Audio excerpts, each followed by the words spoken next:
প্রাথমিক থেকে ডিগ্রি পর্যন্ত মাতৃভাষায় শিক্ষা অবৈতনিক বা ফ্রি করতে হবে। শিক্ষা বাজেট বরাদ্দ বৃদ্ধি করতে হবে।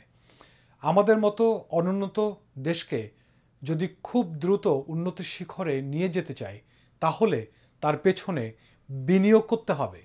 সেক্ষেত্রে আমাদের শিক্ষায় বরাদ্দ কমপক্ষে 10 থেকে 12% উন্নীত করতে হবে এবং সেটা আসছে অর্থ বছর থেকেই।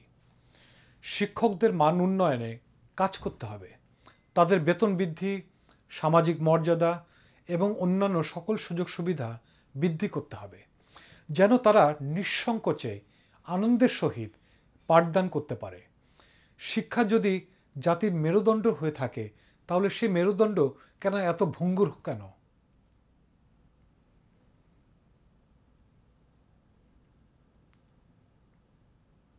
সেদিকে তাই খেয়াল রাখার প্রয়োজন আছে। আবারও বলছি, একমুখী শিক্ষার লক্ষ্যে এই কিন্ডারগার্টেন প্রথা, ইংলিশ মিডিয়াম প্রথা সকল বাতিল করতে হবে এবং বাংলা মিডিয়ামের সঙ্গে ইংরেজি মাধ্যমের একটা যোগসূত্র ঘটিয়ে সকলকে একই পদ্ধতির মধ্যে আনতে হবে। আপনি যদি শিক্ষার বৈষম্য তৈরি করে ফেলেন, তাহলে আপনি রাষ্ট্রের মধ্যে বৈষম্য রোধ করতে সক্ষম হবেন না। স্কুল কলেজগুলোকে কারিগরি শিক্ষায় জোর দিতে হবে, অর্থাৎ পাবলিক স্কুল কলেজগুলোর সিলেবাসে কারিগরি শিক্ষার সিলেবাস সেটা অন্তর্ভুক্ত করতে হবে।